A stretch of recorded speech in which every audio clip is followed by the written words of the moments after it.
you have it, all you transistor radio bugs. How'd that one grab you? That...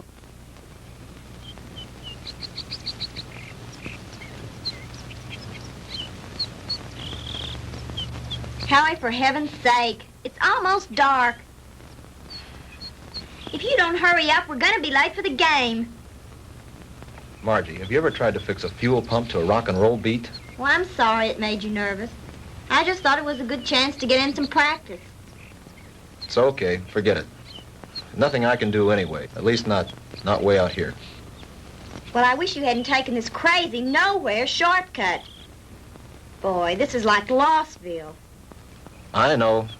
I goofed. And I've got to get some help if we're going to get there in time for the kickoff. Hey, didn't we pass a farmhouse about a mile or two back down the road? Yeah, that's right. Back around the curve. Come on, it'll be shorter through those woods.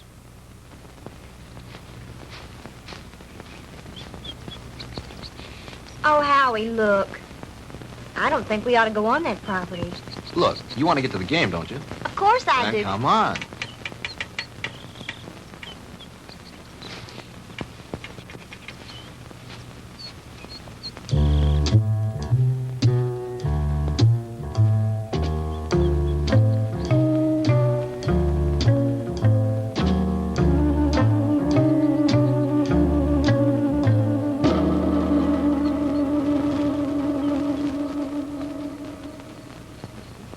Howie, it's cold. It's so dark, we should have brought the flashlight. It isn't working. Batteries are down and I forgot to replace them.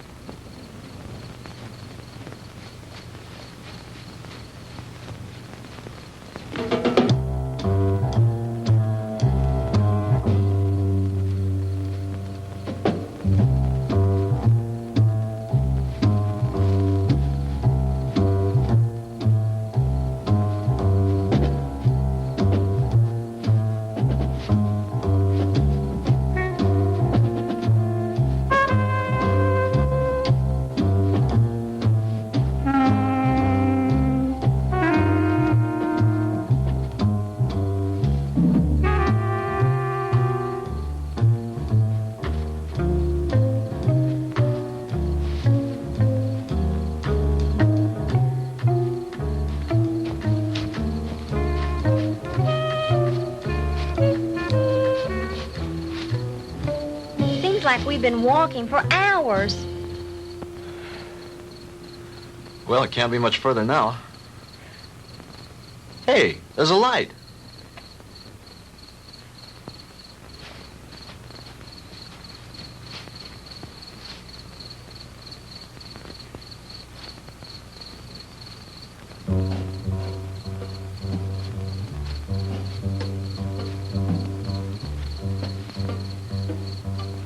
Huh.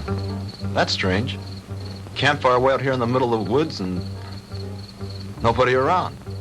Kind of creepy, isn't it? Yeah. Hold it right there, both of them. Hey, Dad, what are you made up for? I mean, what's the bit? Hey, now, don't point that thing at us. It could go off. Come on now, who are you guys? What kind of a joke is this? I mean, out here in the middle of... Joke, boy? You think this is a joke? Howie, I'm frightened. Look at him. It's got to be some kind of a gag. This can't be for real. Howie, what's it all about? I don't know. Honey, do as I tell you. You edge around behind me. Tell me between them and you. Then run like the devil. Howie, not alone? Do as I say. What are you two young'uns doing out here? Quick, don't let them get away! Run, Margie! Head for the car! Stop, boy! I'll shoot!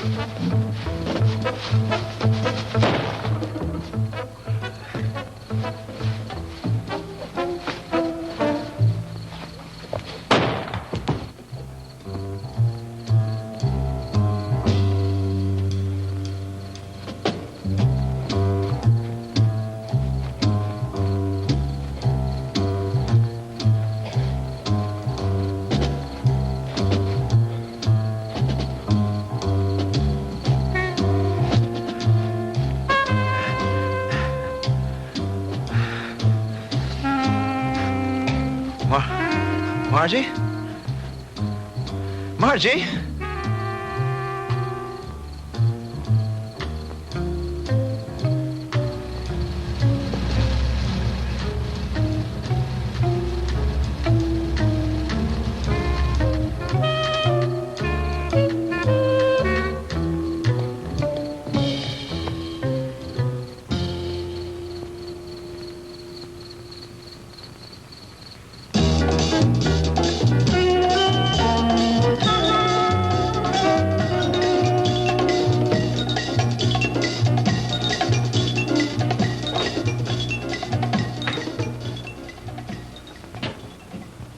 Oh, hello, Jim. What do you need?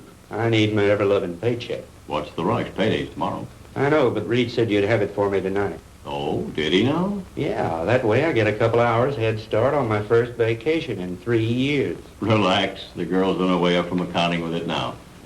Where you going on this vacation? Some place that can't be reached by telephone, telegraph, teletype, or carrier pigeon. You don't think we'd interrupt your vacation now, do you? Why not? You guys did it for the last 2 years. Jim, nice story you turned in. Well written. Had a lot of punch. When he talks like that, he wants something. As a matter of fact, there's one little favor I'd like to ask you to do before you leave. Uh-oh. Here it comes. As a matter of fact, here it is. The accounting department is certainly coming up with much more interesting figures lately. See you guys. Oh, come on, Jim. Well, this will just take a few minutes. Not much out of your way. All you have to do is get a few details and phone them in from there. From where? Carver Street Hospital. Murphy called in from police headquarters, and some college kid was brought in with a gunshot wound. Here's his name. Why doesn't Murphy cover it? He's on police tonight. He's busy on the cat burglar story. Who shot the kid? That's what I want you to find out. May not be anything in it, but you never can tell. Okay, I'll do it. But afterwards, I'm leaving for my vacation. Definitely, irrevocably, and finally. Do you read me Great White Fathers? Only too clearly. Have a good time. I intend to.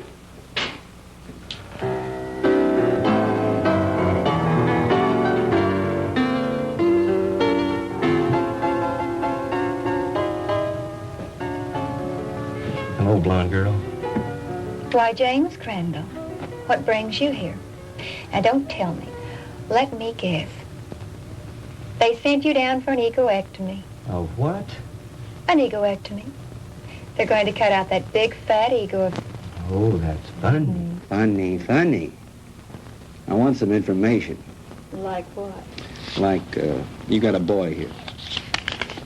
Howard Ellison, college kid, in some kind of shooting scrape. That's the kid they brought in this evening. But I don't think he's having visitors. Well, could I speak to his MD? Mm-hmm. That would be Dr. Wilson Blake. Ah, yes. Blake of the Rusty Scalpel. Oh, you know him? I should. He broke into me once and stole an appendix. Oh, funny. That's funny. He's in his office. I know where he is. Dig you later, Angel Fool. Yes, that's all right with me, Dr. Thornton. 10:30 will be fine.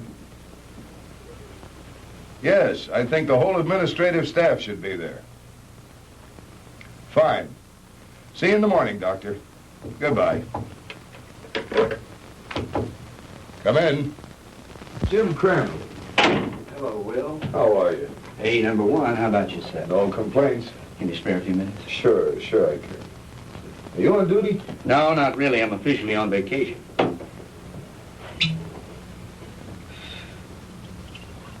Soda? Just straight, thanks. I bet you're here for a story on that Ellison boy. Good bet. Sit yourself down. So are some friends of yours. They left about an hour ago. Uh-oh, the local gendarmes, no doubt. Right. Lieutenant Partain and a couple of his men. They talked to the boy for about an hour and then finally... Wait a minute. Talk to him?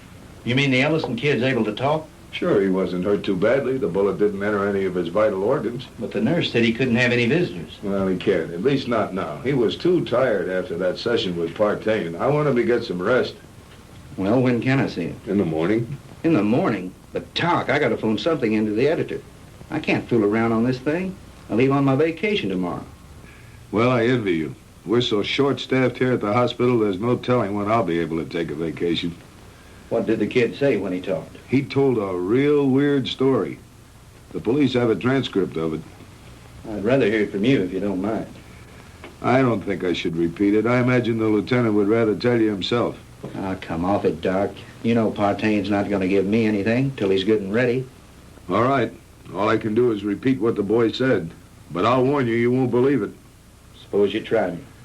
Well, this Ellison kid is a student at the university, a cheerleader, an honor student, an all-around popular kid. Early this afternoon, he and this co-ed... Co-ed? You mean there was a girl with him? Yes, one of the majorettes from the band, a girl named Margaret DeMar. DeMar? Couldn't be related to Sandy DeMar, the nightclub thrush. As a matter of fact, yes, her sister. Well, that adds a dash of color. What about the girl? I'm getting to that. Now, do you want to hear this story or not? Okay, go ahead. Well, early this afternoon, they left the university on their way downstate to that night game against Southern Tech. They had permission to drive down instead of going on the bus with the other students. They were running short of time, so they took a shortcut on one of those farm roads. Ellison's car started acting up and finally quit on them. They had to have help, so they started walking, trying to make it to a farmhouse. I said, hold it right there. Hey, Dad, what are you made up for? What are you two young'uns doing out here? Quick, don't let him get away! Run, Margie! Head for the car! Stop, boy! I'll shoot! He started running, and that's when he got shot. He got up and he kept on running. He made it back to the car. He looked around for the girl, and she wasn't there. After that, he blacked out. A passing motorist picked him up and brought him in, and that's the story the way he told it. You sure weren't kidding when you called it weird. I've heard some screwy ones in my time, but this one takes the prize. Yeah, that was exactly my reaction, at first. What do you mean at first? Well, sometimes I'm forced to alter my opinion by certain evidence. I don't know if you're aware of it, Jim, but my hobby is American military history. I collect historical military objects like some men collect stamps, like this item that was brought in by a patient a couple of months ago. You know what that is?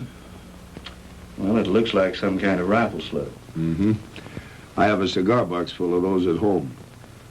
My brother and I used to find those in the woods and dig them out of trees when we were kids, back in Georgia 30 years ago. It was one just like the one you're holding now that I took out of young Ellison's body and gave to the police this evening. And if you ask me, they're going to have to dig a long way back in their ballistics file to find anything that matches that. Yeah? Yeah. You see, that's a mini-ball. The kind of a bullet they used during the Civil War.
Now, ladies and gentlemen, it is my privilege to present our heavenly little headliner and collector of 2 gold records, the girl with the orchid voice, Miss Sandra DeMar.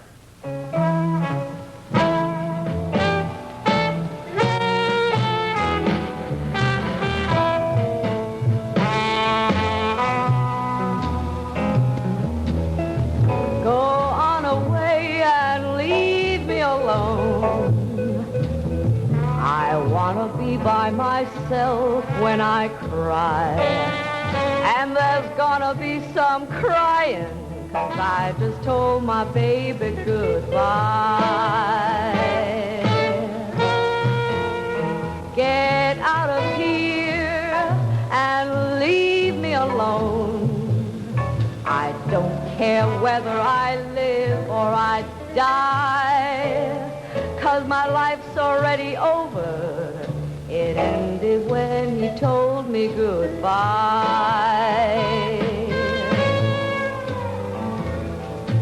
Why is it everything happens to me and my dreams all explode in my face? He was my own for a while, but he's gone, and I know no one can ever take his place. So go away and leave me alone. I've got a right to my own private pride. Coming down with the sorrows, 'cause I just told my baby goodbye.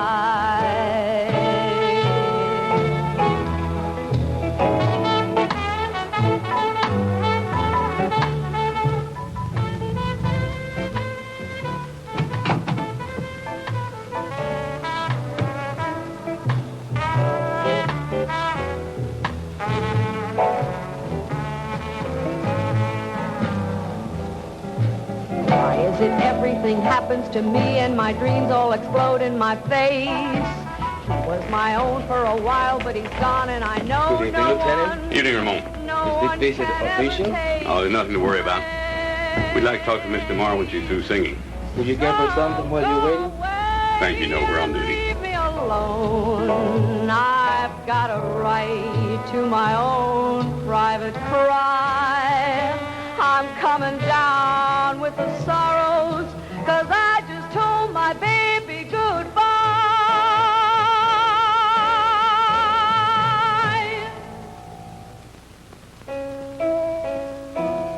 'Cause I just told my baby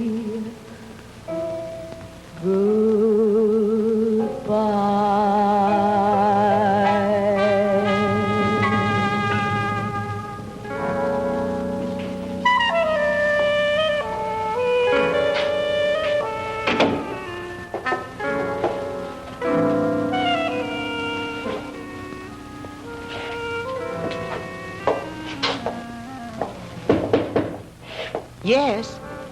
Sandy, are you decent? Yes. 2 gentlemen from the police department want to talk to you. Police? Yes, Miss DeMar. I'm Lieutenant Partain, and this is Detective Lasky. We're just making a routine investigation. Have you heard from your sister this evening? Margie? Why, no. Why do you ask? Well, we just thought she might have called you. You see, we have reason to believe she may be missing. Missing? I don't understand. She's at a football game in Stephenville with Howard Ellison. I'm afraid not, Miss DeMar. Maybe you'd better sit down and let me tell you all that we know about it so far.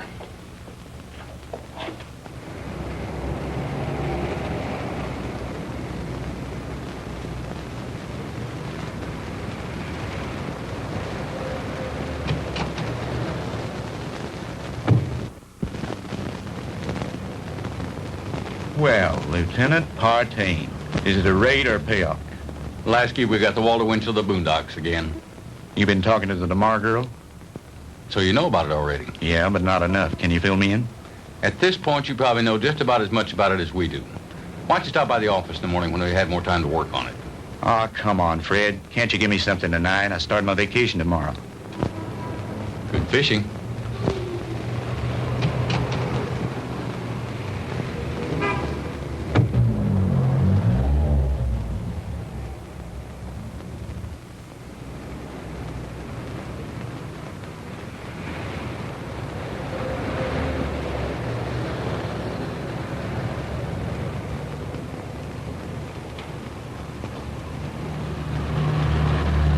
Miss DeMar? Yes? I'm Jim Crandall with the Sentinel. Could I talk to you a moment?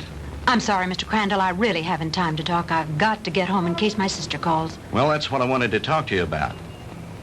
Can I give you a lift home? Thanks, but I'll take a cab. Well, they're kind of slow this time of night. Well, all right, if you're sure it's not out of your way. Of course not. It's part of my job.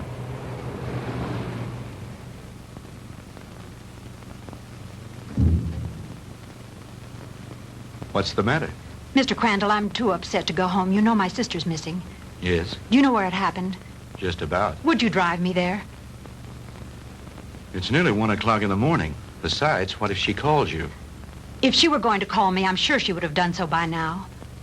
It's nearly a 45-minute drive up there. Howie was picked up on a farm road just this side of Stephenville. If it's too much trouble, you can drop me at my apartment and I'll take my car. You're pretty determined to go, aren't If you? my sister's in trouble, I've got to be near her. Hop in. I need to go up there myself.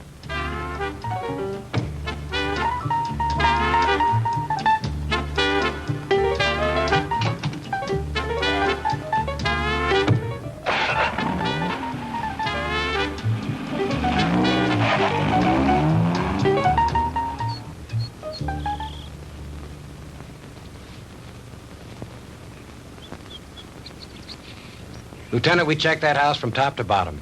Nothing there. Okay, Lasky. As soon as the boys are through, have them go in and get some rest. We've done everything we can do here. Maybe the sheriff and his bloodhounds will turn something up. Right.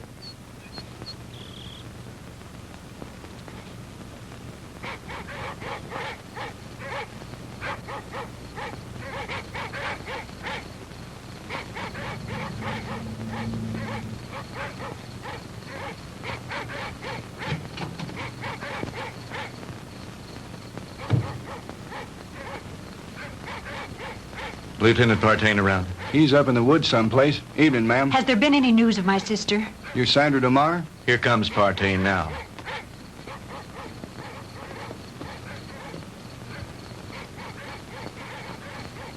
Lieutenant, have you found her yet? I'm afraid not. Crandall, what'd you bring her out here for anyway? I made him bring me, Lieutenant. Can you tell me anything about Margie? No, ma'am, I think you both made a trip out here for nothing. Why don't you go home and get some sleep? He's right, Sandy. You should do as he said. Jim, somewhere out there in that horrible blackness, it's my sister. Those dreadful dogs. They sound so terribly ominous. Oh, Jim.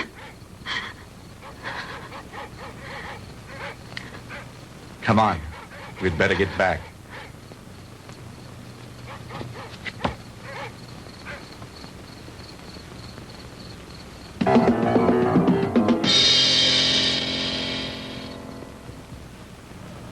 No, I'm going to check all the antique gun shops this morning, as soon as they open. How about the kid's parents? You contact them? Lieutenant, Ellisons live in Denver. I tried all night to call them, but they weren't home. How about a cup of coffee, Jim? Yeah, black. What about the kids at the university? Ellison's fraternity brothers. I talked to everyone in the dorm. They like him. What do his professors say about him? Bright, popular boy, good scholastic records, level-headed, down to earth. Not the kind to make up wild stories. Well, that cracks another one of our little theories wide open. You just getting here? Some of the other fellows came in a couple of hours ago. Yeah, I was out with the sheriff and his bunch. And have we got a Lulu? Yeah, what is it? The girl's sweater. We found it out in the woods not far from a smoldering campfire. Go on. Well, we gave the scent to the dogs, and they took off like Moody's goose. Well, we followed them for about a mile or two, till they got through the woods and into a small open space. Well, the dogs got about halfway through the open space, and then they stopped. Well, you've never seen so much confusion of tangled dogs in your life. They didn't know which way to go. The scent had stopped right in the middle of nowhere. It was as if the girl had just been snatched off the face of the earth into thin air. Wait a minute. You mean no footprints, no tire tracks, no nothing? Well, nothing but this. Well, so you found part of a costume. Costume? This is the real article. I checked it out. What do you mean, checked it out? Look at the label on the inside.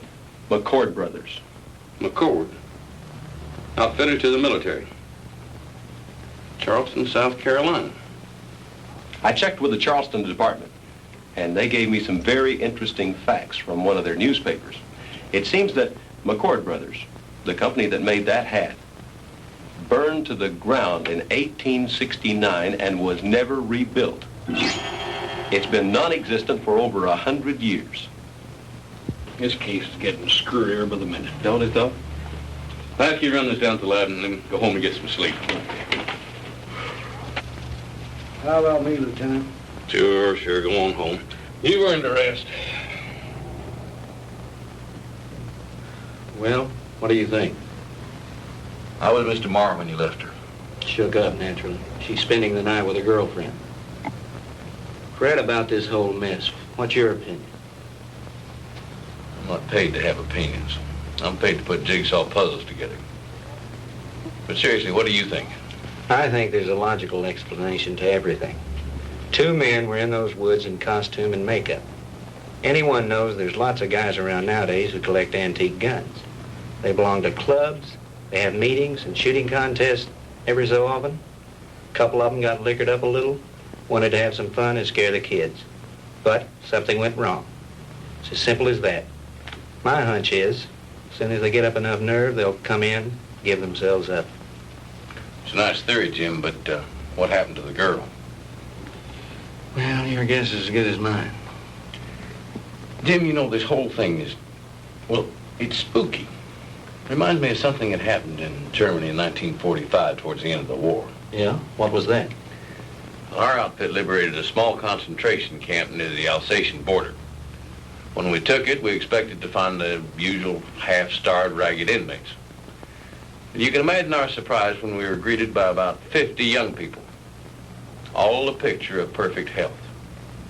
That sounds a little hard to believe after all I've read of Dachau and Auschwitz. Well, that's what made it hard to figure. Here were these kids, none over 21 and some as young as 5, living in apparent luxury. Good food, complete recreational facilities, no forced labor. Reminded me of a bunch of calves being fattened up for the kill. You mean there were no old people in the camp? There were a few, but not alive.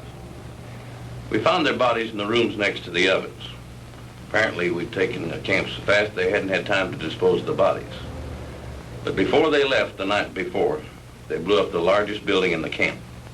It was some sort of a laboratory. And inside, amidst the rubble and blown into a million pieces, was the screwiest piece of machinery I've ever seen. Some sort of a crazy electronic apparatus.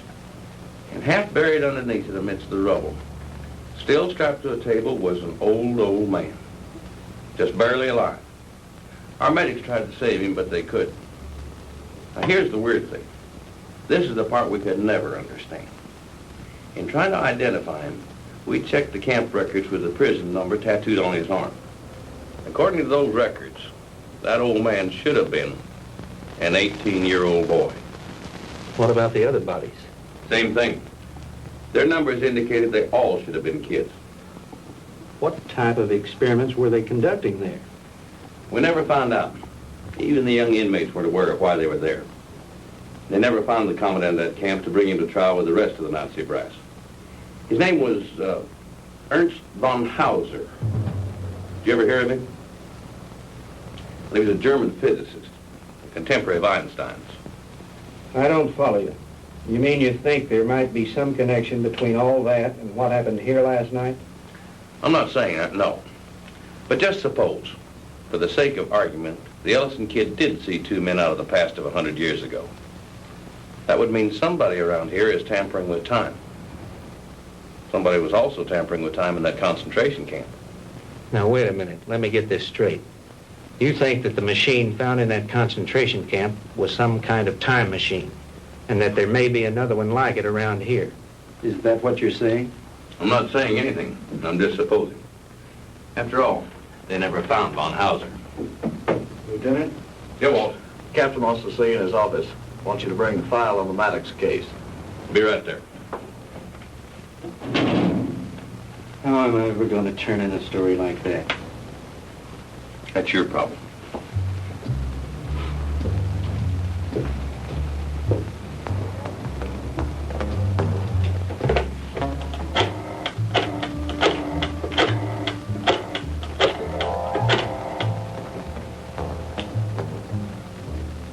Hello? Give me the city desk.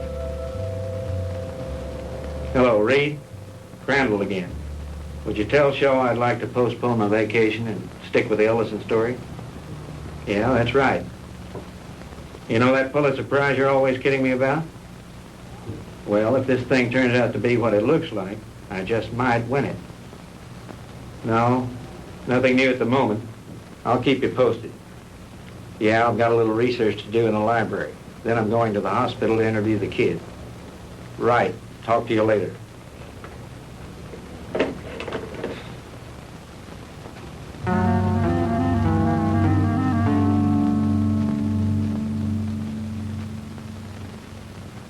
All right, Howie, you can go on with your story. That's about it, Mr. Crandall. I remember reaching the highway, and Margie wasn't there. And then I blacked out, and the next thing I knew, I was here at the hospital. And you really don't think, Howie, that those guys were just a couple of kooks in Civil War costumes? Mr. Crandall, I don't know how to explain it, but I got the distinct feeling that these guys were for real.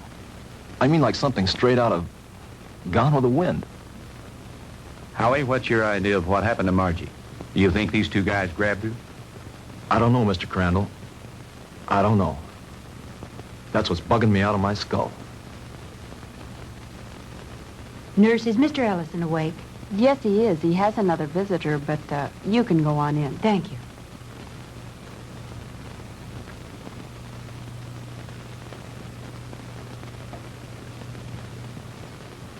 Sandy.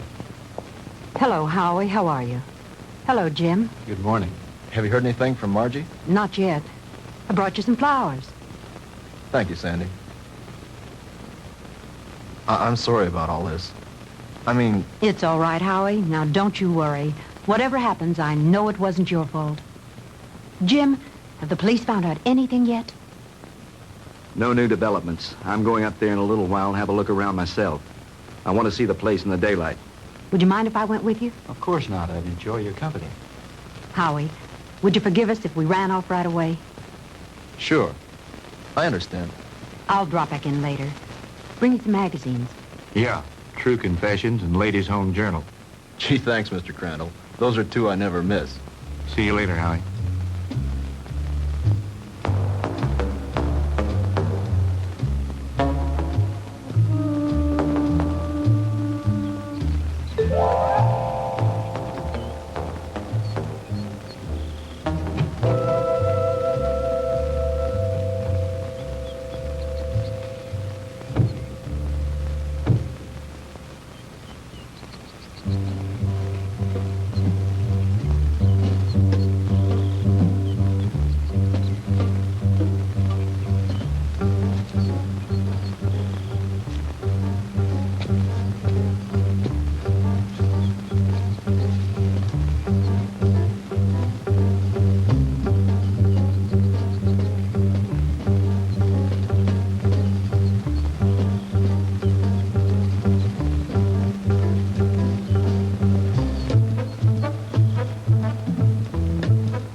Looks like the typical haunted house, doesn't it, Jim?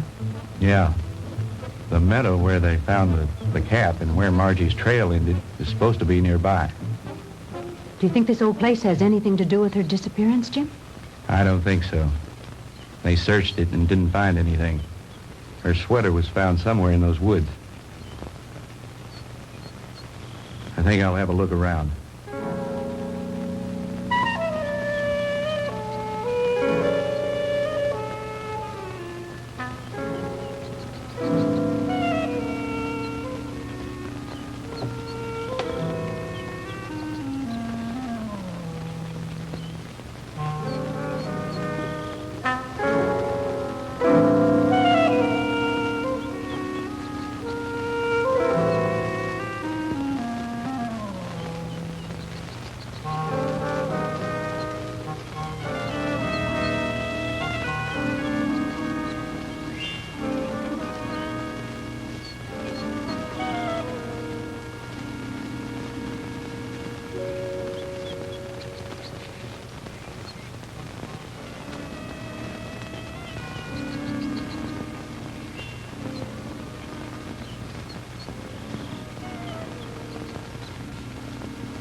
Get out of here.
What happened?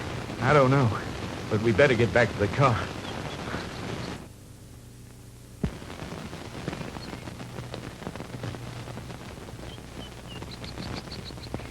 Jim! Oh, the car! It's gone!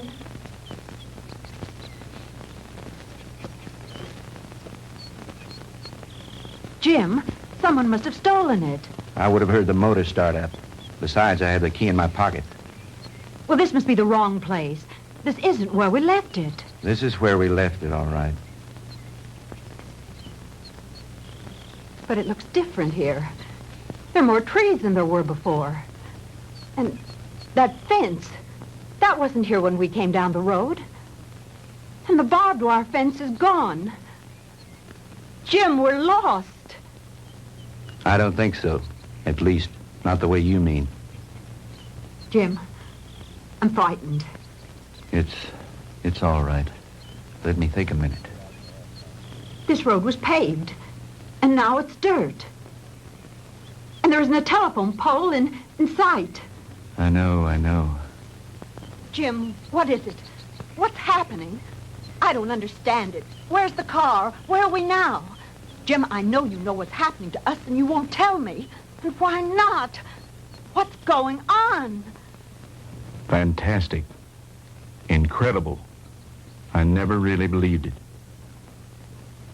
Tell me what's happening. Sandy! What's going on? What dreadful thing Sandy! is happening?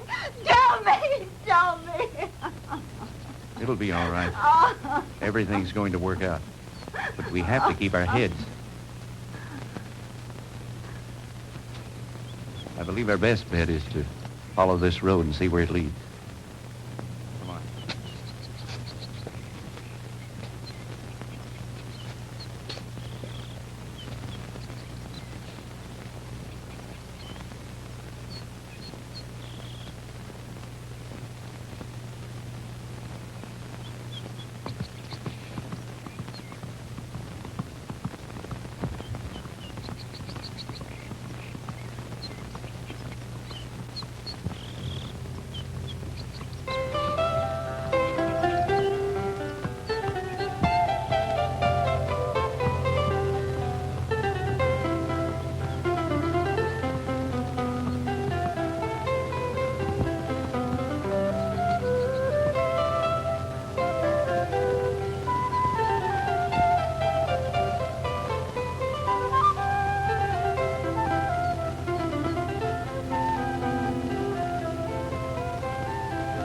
Jim, his clothing. I know. Ours are just as strange to him, especially your short skirt.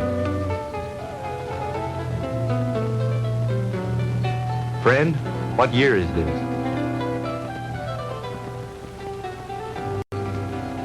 Where are we? Witchcraft! Witchcraft! Ha!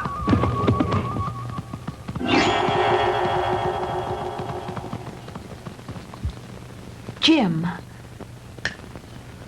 Honey, I don't know how to explain it, but somehow we've been set back in time.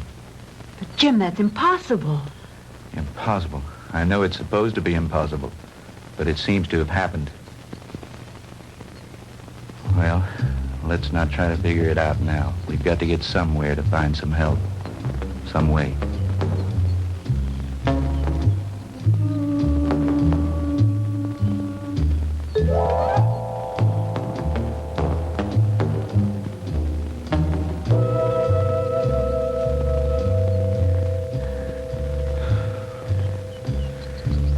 Jim, I'm sorry, but I don't think I can go any farther. I simply have to rest. All right. We'll stop for a while.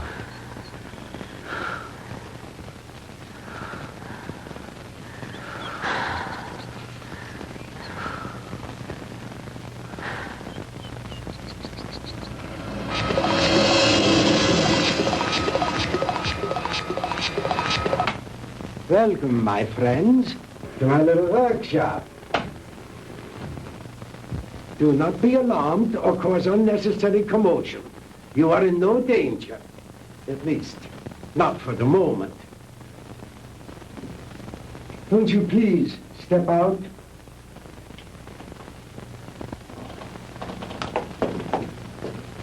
I am Dr. Ernst von Hauser.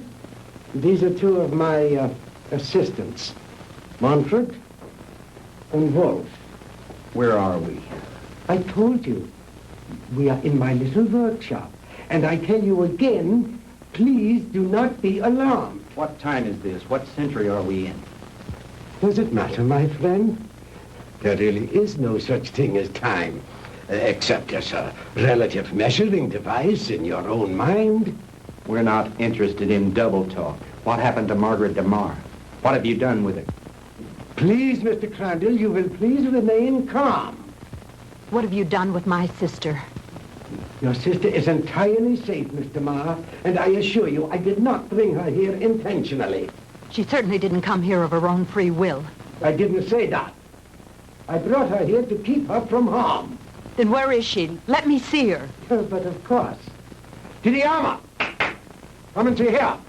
Schnell! To the armor. Bringen Sie Fräulein DeMar zu ihrer Schwester. Well,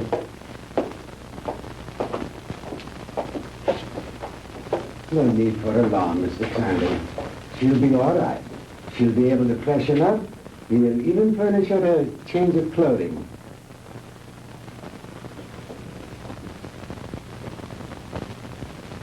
I notice you were intrigued by my servant girl, Didiana. And there you might be. Just a few thousand years ago, She was serving in the court of Tutankhamun, one of the great pharaohs of Egypt. And now she is serving me. Quite an experience, is it not? This is like a fantastic nightmare. I don't understand any of it. How did you get Margie here? I was conducting an experiment with a pair of gentlemen from the past. When the girl and her boyfriend wandered into the machine's field of materialization and encountered them. They shot the boy. They might have killed the girl had I not teleported her here very quickly. And the two red soldiers? I sent them back to Shiloh, Mr. Crandall. But it doesn't matter. They probably died there anyway. Fantastic. Utterly fantastic. Tell me, Doctor, why did you send Sandy and me back to 1789? I admit I took advantage of you to conduct a little experiment. Oh, you are a little dangerous, but you see, no harm has come to you. super spectronic relativity? I believe that's what you once called it. Oh, then you are familiar with my work. To some degree, yes. I read up on you this morning in the library after talking with the police. Oh. And what did you learn about me? Quite a bit. I know of your early career and some of the brilliant discoveries you made in the field of physics, and that you were expelled from the International Congress of Physicists because of your theories. Oh, that was a humiliation which will soon be avenged, Mr. Crandall. But go on. What else did you learn of me? Well, I know that you were a friend and sponsor of Adolf Hitler, that you helped elevate him to power in the 30s, and became the organizer and administrator of his Department of Scientific Warfare. That's another thing that puzzles me, Herr Doctor. Why a man of your brilliance should identify himself with a fanatical madman like Hitler. How dare you refer to Adolf Hitler as a madman? He was a great genius, ahead of his time. The world in its ignorance was not ready to accept him. The world did not accept him because he was a lunatic bent on enslaving it. You call a man who is responsible for the mass murder of millions a great man, a genius? Anyone with enough intelligence to examine history knows there are times when lives must be sacrificed for the benefit of future generations. And he was willing to do this in order to lead his people into darkness, into oblivion. That's where he was leading them. And like all other power-crazed dictators before him, he failed. Thank God there were people in the world with enough courage to resist and to conquer him. What do you know in your stupid, petty little mind?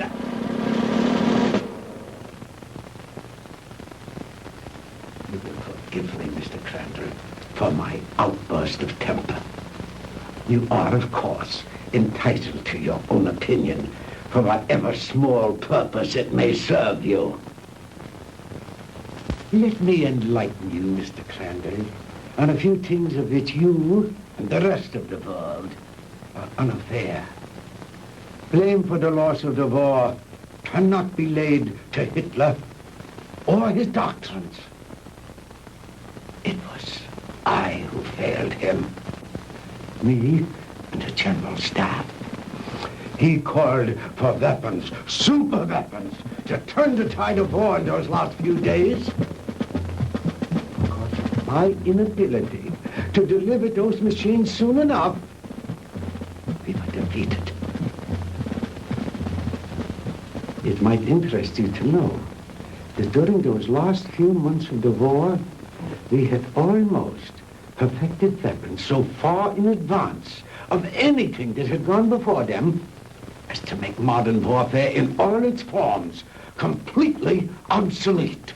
Oh, if we had only had time for further experiments. I know of some of your experiments, like the ones carried out in a certain concentration camp. Oh, then you know about the aging machine. Yeah, they had almost perfected that one when the war ended. Oh, but that machine was one of the more primitive devices.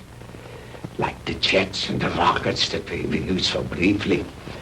We were in the final stages, Mr. Crandall, of perfecting weapons that were truly astounding and against which you would have had no defense.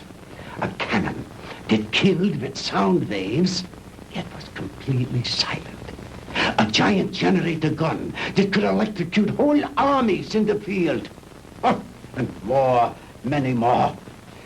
If we'd have only had a few more months to perfect those weapons, we could have plucked victory from the jaws of defeat.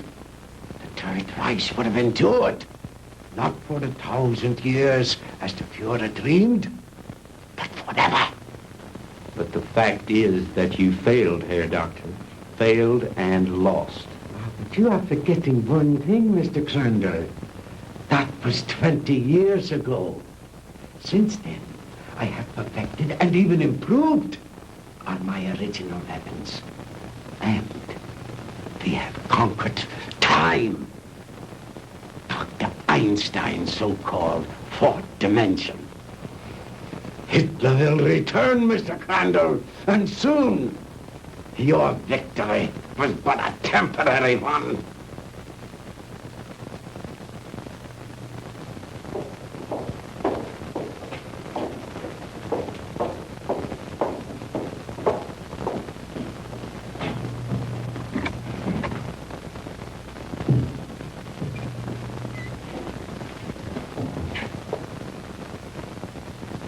Margie, baby. Sandy! Honey, are you all right? Did they hurt you? Oh, Sandy, I didn't think I'd ever see you again. Oh, I'm all right.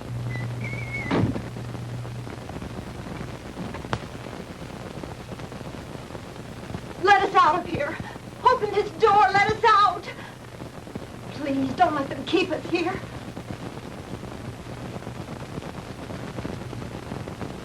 I have my own underground atomic power supply. Here are the master controls, and here are the selectors.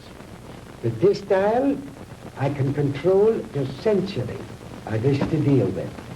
These other dials, of course, are for the selection of the year, the month, the day, even the hours and minutes, and even seconds. These are the acceleration switches with which I can control the velocity or speed of the passage of certain relative segments of time, just as you would increase or decrease the speed of an automobile. Is that too difficult for you to grasp, Mr. Crandall? Frankly, I'm beginning to doubt my sanity. You needn't. After all, there are very few people in the world who can understand even Dr. Einstein's theory of relativity. And my theories go far beyond his. But you are an intelligent man, Mr. Crandall. Perhaps I can explain it a bit more simply.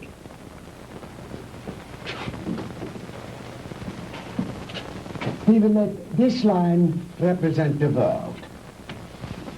With a line here to represent the equator, and a mark here and a mark here for the north and south poles. If an aircraft starts here, this side of the equator, and starts going up and up and up, it is going north, toward the North Pole. But the instant it passes over the pole, it is no longer going north. It is going south. And yet, it has not turned or changed its direction in any way. Now, that is the simplest way I know of to make you understand how my theory of superspectronic relativity was first developed.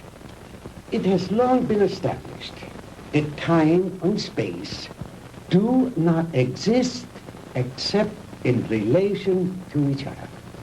Therefore, they are inseparable, indivisible, a space-time continuum. The faster we travel in space, the faster we travel in time. Now, let me use this short vertical line to represent an instant of time, on this horizontal arrow to represent velocity or speed. Now then, scientists have long held that light is the top limiting velocity in the universe. In other words, there is nothing in the world faster than light. And yet it is known that beta particles ejected from the nuclei of radioactive substances can attain velocities up to 99% that of light. Now, I have always based my theories on the premise that there is no limit to space. The universe is limitless. Well, if there is no limit to space, then there is no limit to time, and no limit to velocity. Therefore, I thought there must be something in the universe that was faster than light. The years of frustration and failure before I finally had to submit to the one irrevocable fact: there is nothing in the universe faster than light. But I discovered a new ray in the spectrum with a wavelength infinitely shorter even than that of the cosmic ray. This ray I called the minus ray. I'm afraid you lost me, Doctor. Well, in other words, while I discovered that the velocity of light is indeed the top velocity in the universe, that velocity need not remain constant. I discovered that through minus rays, velocity could actually be accelerated. Let me illustrate in this way. This line represents an instant in time. An instant, that is, in relation to our immediate vicinity in space. Now, if you enter a dark room or flip a switch, that room is instantly flooded with light. That is because that light, traveling at its great velocity, takes hardly any time at all to cover that small area of a room. It is immediate, instantaneous. Now, if that light had traveled any faster, it would have come on before you flipped the switch. Are you beginning to understand? I think so. Fine. Now then, just as I illustrated a moment ago, with the airplane flying up over the world, heading north until it passed over the North Pole, then its direction became south. The same thing is true in a sense of time. If the velocity of ordinary light, represented by this arrow, should be accelerated, then it will pass beyond the instant, represented by this vertical line, and no longer be moving in the direction of the future, but it will be moving in the direction of the past. It will no longer be going forward in time, but backward. The greater the velocity, or I should say, the greater the acceleration, the further back in time it will travel. In other words, if a guy left New York for Los Angeles and traveled fast enough, he'd get there before he started. You joke, Mr. Crandall, but crudely expressed, that is exactly what would happen. Why are you telling me all this? To impress upon you the superior scientific knowledge that we possess, my friend, and to illustrate why we would have won the war if we had only had a few more months. We were the slaves of time then. Time was our master. But I have changed all that. Now we are the masters, and time is our servant. Ah, you Americans are an egotistical, arrogant lot. How proud and superior you felt as you strutted through the ruined streets of our cities. The proud conquerors claiming the spoils of war. It's only temporary, my Yankee friend. Soon Hitler will return. We'll rewrite history. And the Third Reich will endure. Not for 1,000 years or 100,000 years, but forever. Immortality. The age-old dream of man is ours. The rest of the world will fall at our feet, and we shall rule for all eternity. Oh, Holt. Did you make the young ladies comfortable? Jawohl, Herr Doctor. And Manfred, did you see that Mr. Marr had a change of clothes? Jawohl. Good. The lecture is over, Mr. Crandall, and you look tired. If you will follow Manfred and Wolf, they will show you to your quarters. We weren't planning on staying. We want out of here now. I'm afraid that is impossible, Mr. Crandall. I must insist that you accept my hospitality. Now, wait a minute. Get your hands off me. Let go. Hornhauser, you can't get away with this.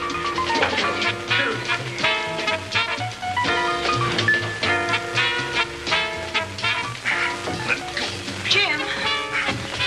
Jim! Sandy, are you all right? Oh, yes, we're all right, but why are they locking us up? What are they going to do with us? Nothing if I have anything to do with it. Oh! Oh, don't hurt him! Oh, don't hurt him! Oh.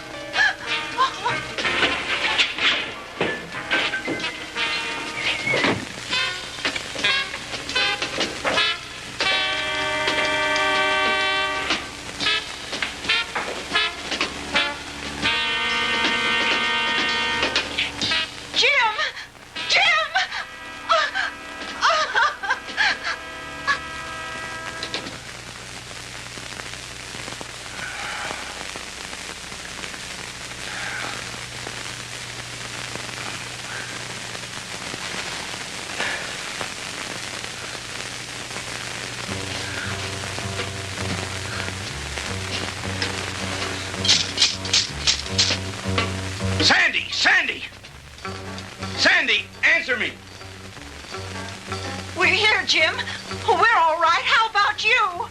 Just a minor headache, honey. Is Margie still with you? Yes, she's asleep. Jim, I'm scared. What do you think von Hauser intends to do with us? I don't know. But I do know one thing. I've got to figure a way out of here. Sandy, honey, I'm sorry about everything. I shouldn't have brought you with me this morning. It wasn't your fault. I asked to come along. After all we've been through, you must be beat. Have you had any sleep? No, I was worried about you. Well, try to get some rest while I do some thinking. Okay. As soon as Margie wakes up, I will.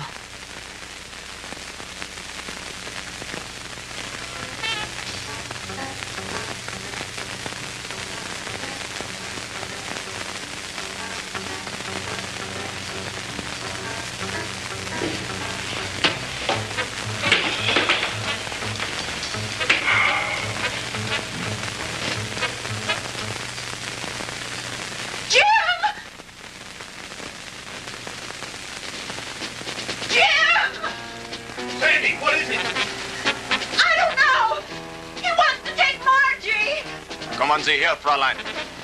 No, no, Sandy, don't let him take me. Kommen Sie her.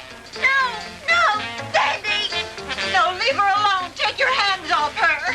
Don't let him take me, Sandy. Don't let him take me. Turn her loose. Oh! Sandy, who is it? What's going on?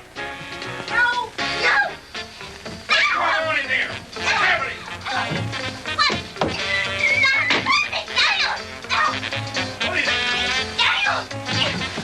What are you doing? Where are you taking her?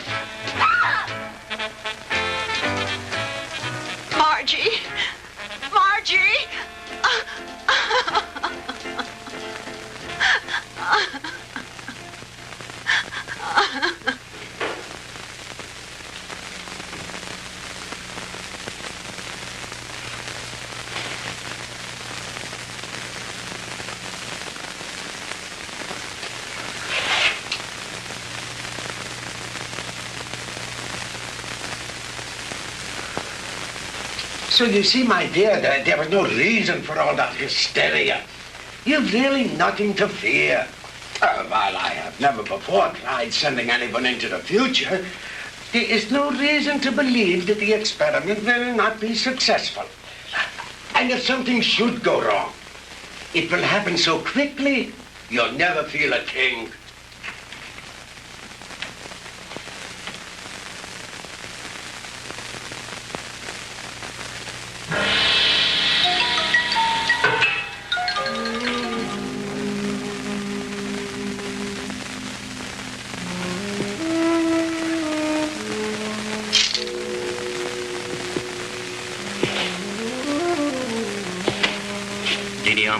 It is time you eat now. You speak English? Many others before you, they teach me talk. You mean there have been other prisoners here? Many. Are there any others here now? They all disappear. You eat now. It is all they give me for you. It's all right. At least it's better than nothing. Didi Alma, you've got to help us. You're our only hope. No. I cannot help you. But you've got to. You're the only one. If you could get hold of the keys. No. They'll kill me. I cannot help you. Please, Didi Alma, listen to me. No. We'll never get out of here if you don't help us. Please, Didi Alma. Please. I bring you food. You eat. Thank you. Sandy, see if you can persuade her to help us. It may be our only hope. Someone come. I must go now. Was ist los, Herr?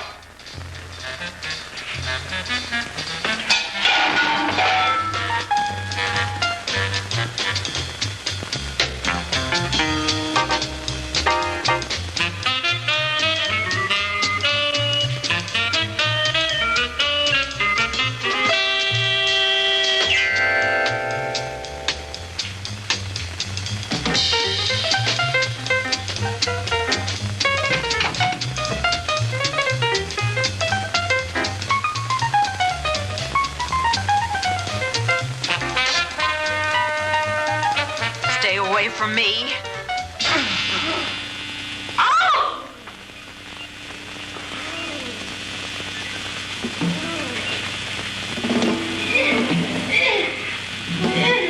Sandy!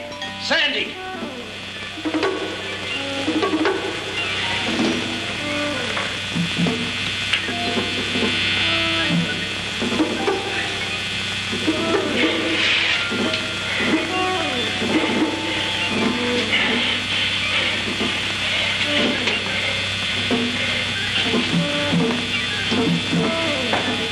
Sandy! Sandy!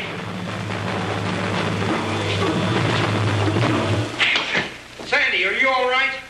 Sandy, can you hear me?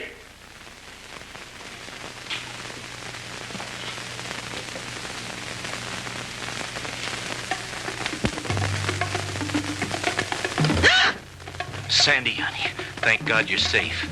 Quick, get his keys.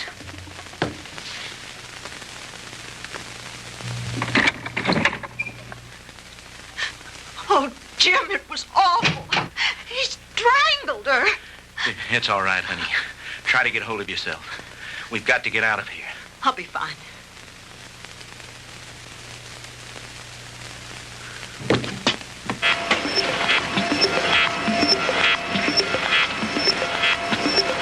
I told you, Mr. Mark, the struggle is useless. You will only tire yourself needlessly.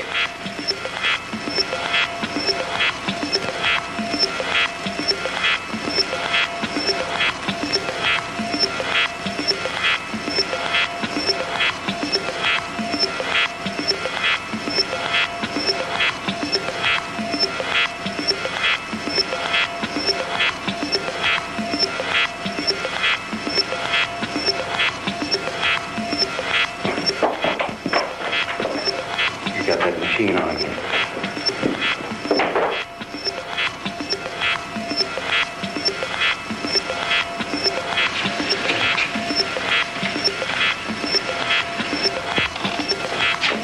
Switch it off, Doctor.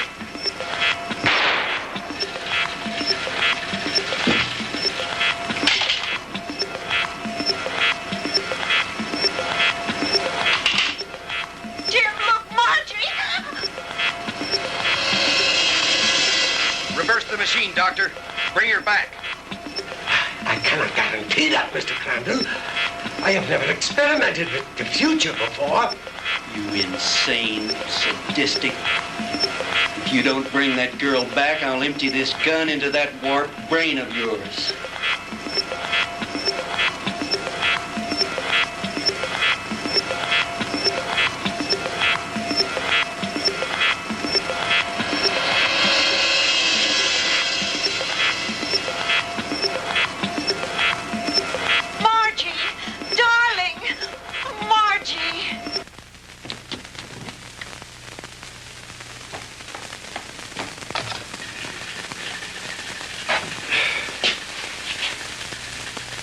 It's too bad, Mr. Crandall, that you are not interested in science.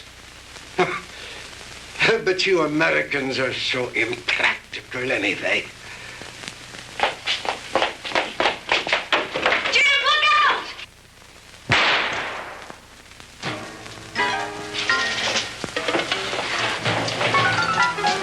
Just don't you try anything, Von Hauser. Don't try any. That should cut down on your time travel, my good doctor.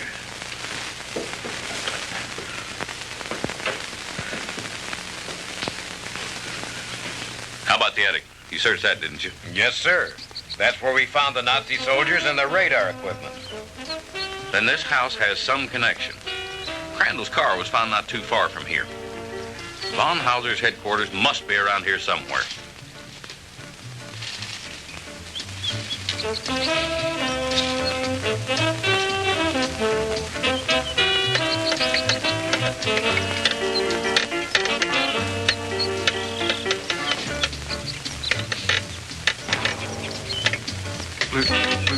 Lieutenant? Yeah?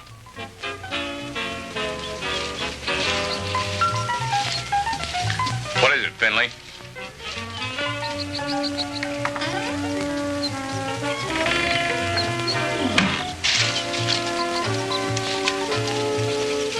Jim, and the DeMars.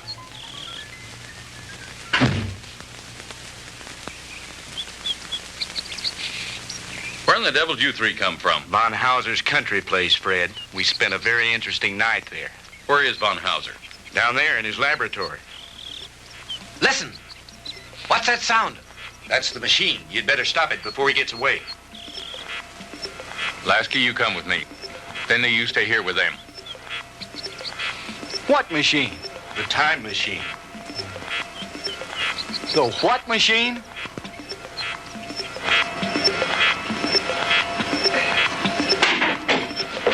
All right, Professor, hold it right there. Get away from that machine.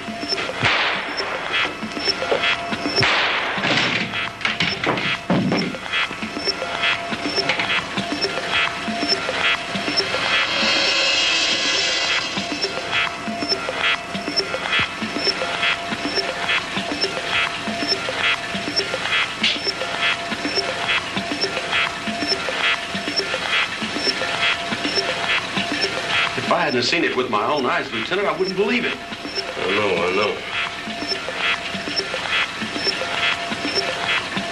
Lasky, if you ever tell anyone what I'm about to do, I'll have your job so help me. Is that clear? Lieutenant, I ain't seen nothing. Well, I don't know what makes this contraption work, but I think I know a darn good way to shut it off.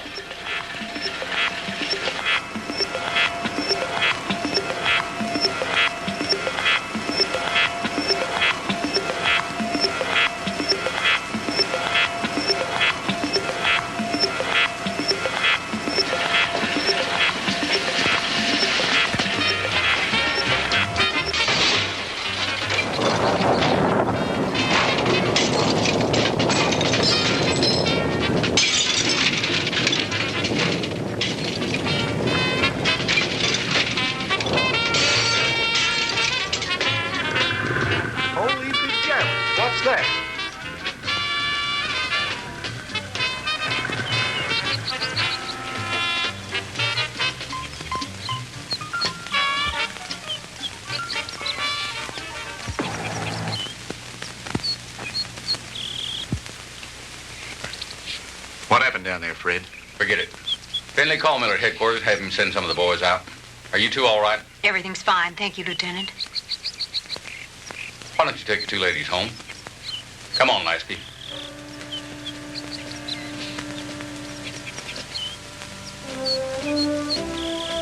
The machine? Mangled beyond repair or recognition.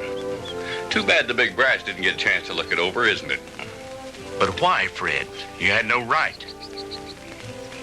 No right, huh? Listen, the way I figure is like this. Sooner or later, some other joker is going to invent a machine just like it.